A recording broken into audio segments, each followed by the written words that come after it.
Here we go. It is the first video of the new year. Welcome to Flow Tricks. This is Ken. I am going to give you tips to spice up your nunchucks.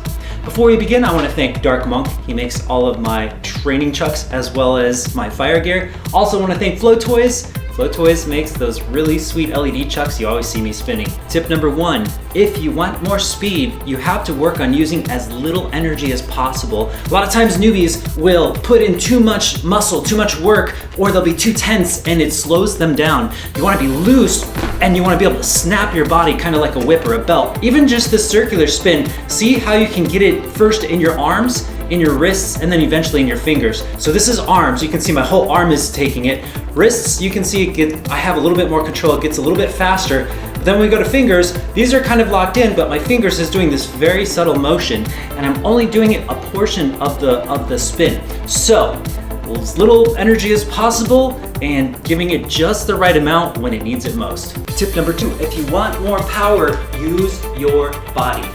Just think about it. Sometimes people have too much focus on this, and not enough focus on this, but this is the mechanism that drives this. So for instance, if you're swinging down to your hip and you want to add more power, an easy way to do that is just to lift up, to get up on your tiptoes. You can't see my toes, but you can see me lifting up, and as you swing down, you're just going to drop to your heels. So the difference between this and this is huge. The idea is basically that if you let your hips and your feet, and if you studied boxing or if you studied martial arts, this is something that'll come natural to you. But if you use your feet and your hips into your nunchucks, your whole body will act as one movement. Whereas if you just focus on swinging the nunchucks, even if you swing it and snap it, it does not have the same effect. Not only that, from a martial arts standpoint, tip number 3, when you're far away from the audience or you want to look bigger, extend out. Extend out. So instead of just doing figure 8 wrist rolls by the hip, if you want to look bigger, extensions. Whoosh. If you want to do bigger throws. I just hit my ceiling. That was a big throw. Do bigger throws, wider extensions. Get away from this chest area. One thing you don't want to do when you're far away or if you want to look big is manipulations like this. See how my body's just kind of sitting still while I'm just keeping in the central area? This makes everything look small. It's fine if you're up close and I'm doing it right in front of your face, but as I get backwards, I want to add more footwork, whoosh, and bigger motions, wow, and big extensions. So keep in mind, you're gonna change your techniques a little bit depending on how far away or how close you are to the camera or to your potential audience. Tip number 4, if you want more dynamics, learn both directions. In other words, very simplistic, if you know how to spin counterclockwise and you know how to spin clockwise, then you should know how to turn, and this will add more dynamics. So practice going one direction and then turning 90 degrees and changing the direction. You'll notice I'll have to go from counterclockwise to clockwise or vice versa, and that's what I'd like you to practice. Once you get that, work on figure 8s. We're facing figure 8s this way, we swing over, and now we're in reverse figure 8s this way. Once you do that, work on figure 8 wrist rolls. Figure 8 wrist rolls this way, reverse figure 8 wrist rolls this way. And then start learning how to turn. This will give you dynamics.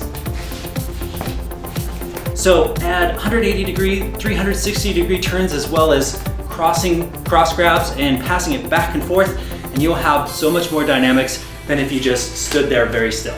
Number 5 is a common complaint, and this will help you lots. If you want to retain your moves, write them down on flashcards and categorize them. Moves I can kind of do, moves I know how to do, moves I need to learn how to put into flow, and moves I've mastered. And categorize all of your moves that you know how to do. It'll take like a half hour or so.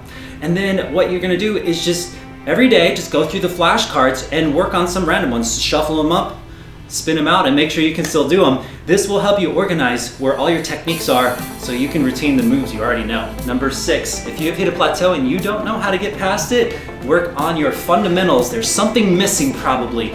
I always say that the complicated moves that people do are actually just simple moves, but just all compacted together. So what you have to do is learn to break down the moves that you're stuck on. For instance, if you're doing a behind the back 360, whoosh, right? But it's flying over that direction, then it's probably a release. But you wouldn't know this unless you broke it down into fundamentals. A behind the back 360 fundamentally is a circular spin, being able to do a circular spin as you turn, being able to keep a straight line as you're swinging behind your back like this. And then also it's the release, making sure the chuck is going upwards when you open your hand, as well as twisting the wrist.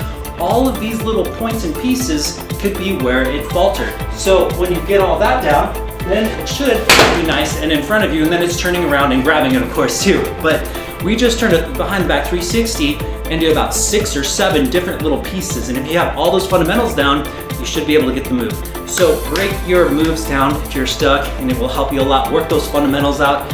Likely it's just 1 or 2 that's stopping you. So training advice for if you have a difficult technique and you can't seem to get it, I recommend that you practice it a lot one day. Spend an hour doing the same moves, spend 2 hours doing the same moves, turn on your television and just drill it. So you can't get that behind the back 360 because it keeps flying. Just keep doing it while TV show's playing, just to get it in muscle memory. You're gonna kind of somewhat think about it, but for the most part, you're just gonna keep drilling and evaluating lightly so your body can get used to this motion. Again, when you want to drill something that's complicated, sometimes it's best to really put a big section of time to it all at once. Tip 8 is the exact opposite. If you want to retain all the moves that you do, don't condense it all into one training session, but do it every day. As I've always said, I'd rather see you train 5 minutes every day than 4 hours once a week, because that training is going to keep you sharp. It's going to keep the moves in the forefront. You can do the flashcards for 3 minutes of training and you'll retain most of the moves that you can do, and then add 2 minutes of training, and that is a powerful 5 minutes. So make every minute count, and then you just gotta do it 5 minutes a day. So you have this balance between learning new moves, you compile it all together in one day, and then also retaining it, which is just keep it nice and light, and you can have this nice rhythm every week. Number 9, if you want to perform for people or be wow or amazing, you have to break it down like you are teaching a first grader for nunchucks. So your school of nunchucks, if you're a college degree professor, if you talk that, you will lose them. You will lose the audience. So what I'm trying to say is the way you present it, the way you say it, make it very simple. I'm not saying treat them like kids, but it's kind of like you're treating them like the mindset of a kid with nunchucks. The things that wowed you when you first saw nunchucks, do those. Even though you don't find them complicated, they will, because that's usually the mindset of what people have is at that place.